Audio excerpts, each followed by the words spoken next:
Hello friends, you are aware that Rishi Sunak is going to take over as the first Indian origin Prime Minister in UK today.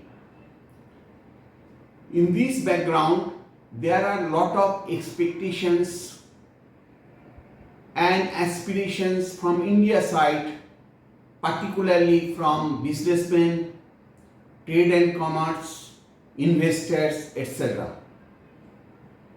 The intention of this video is to explain you that what are the major areas there will be thrust between India and UK after the ongoing UK-India trade agreement, free trade agreement is executed.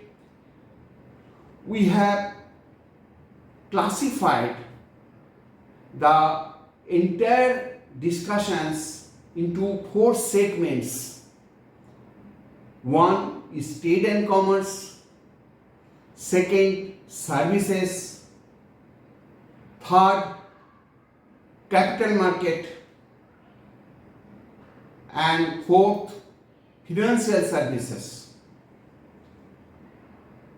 These are the 4 segments which we are expecting. There will be lot of changes, lot of developments in these 4 areas. But before we come to the segment-wise analysis, we would like to inform you certain quotations from the statement of Mr. Sunak.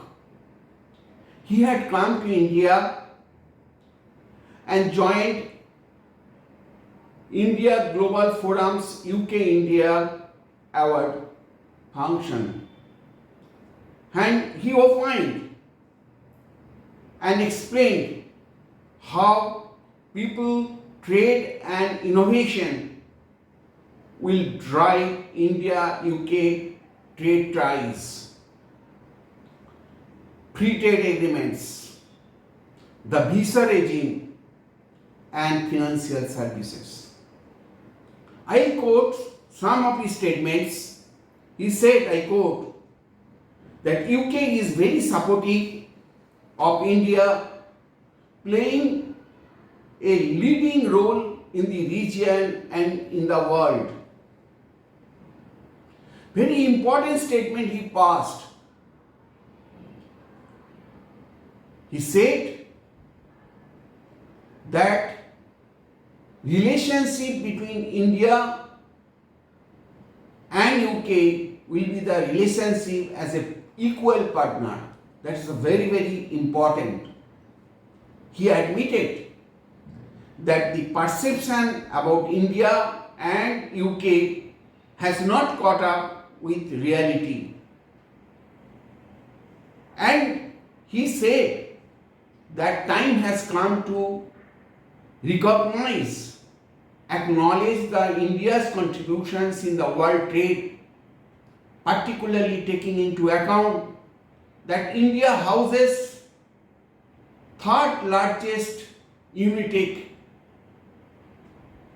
Secondly, in terms of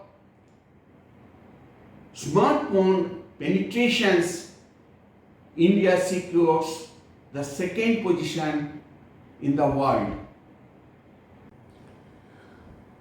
Based on our above observations and the statements issued by the then Chancellor and also the Finance Minister, we are of the feeling that both countries expect the FTA will make it easier to buy and sell services from each other. He also indicated the COVID-19 vaccine, wherein there was a huge cooperation, coordination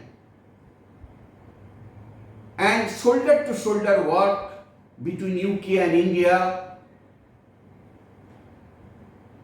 when The formulation was developed and invented by Oxford University and AstraZeneca, and the vaccine was produced in India by Serum Company.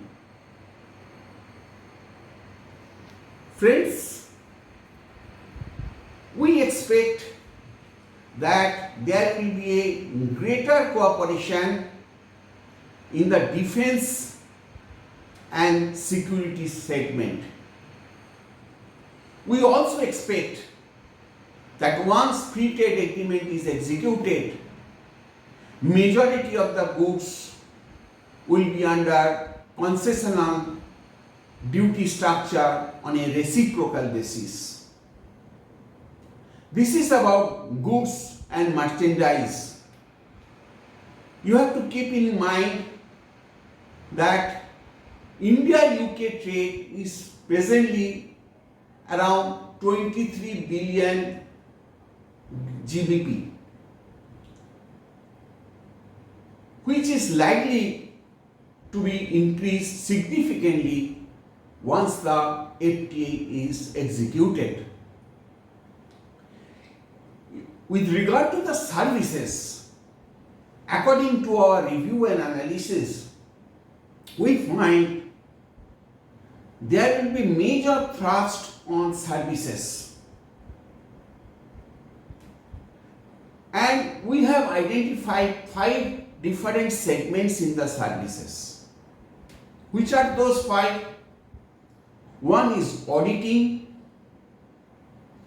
another is accounting, third is legal services, fourth is medical services, and fifth is the IT services. There is another service which is going to get huge thrust, that is insurance segment. According to Mr. Sunak, he felt that UK has a huge infrastructure and technology to support the India's rapid development in the insurance segments. So if you consider insurance, there will be 6 segments which will get huge boost once the India-UK trade agreement or free trade agreement is executed. What are those 6? Accounting, auditing, legal, medical, insurance, IT. Now, so far, India's exports, you know that last year, India registered a total export of services to the extent of $254 billion, 21-22. It is expected that the service exports, which contributes huge to reduce our current account deficit, will touch around $300 billion in 22-23. And in this segment, the India-UK trade agreement will greatly help. Friends, another area we are expecting a huge boost, that is in capital market. As you all know, that London is the world's capital market, financial market.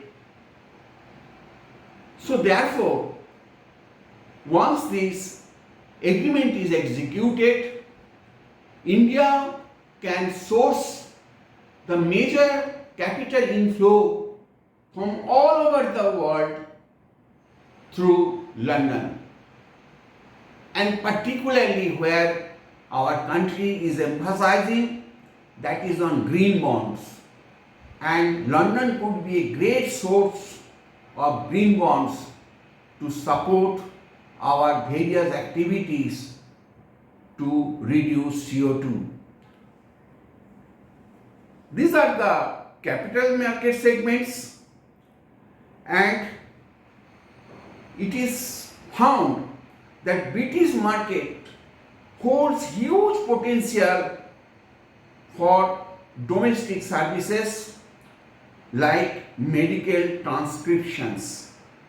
So in the health segment, medical transcription will take a great boost, and in this area India will support UK to a great extent. Now in the technology area, Mr. Sunak said that there will be 3 global talent hubs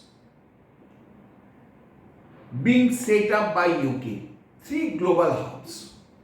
Out of the 3 global hubs, 2 global hubs will be located in USA and another global hub, that is talent hub, will be located in Bangalore.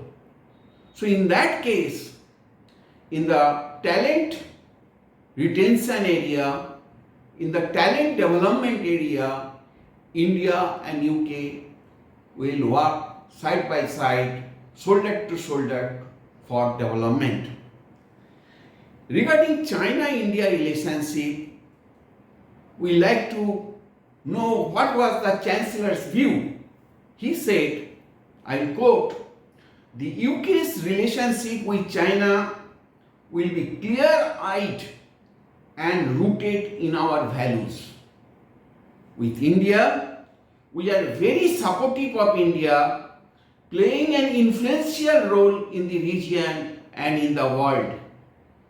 We want to help support India to do that, particularly as both the Prime Ministers have announced greater defense and security cooperations." This is what Sunak said. Friends, we wish all the best to Mr. Sunak and our Honorable Prime Minister has already conveyed his good wishes. We expect that with his appointment as PM in UK, the UK-India free trade agreement will be expedited, will be executed, and the international trade between these two great countries will increase significantly from the existing performance of around 23 billion Great Britain pound. So we expect all good, and mostly we expect a major development or major thrust in the service segments, and India will be greatly benefited. We thought to share our views and people's expectations with all of you. We wish all the best in Diwali, and thank you very much for your patient hearing.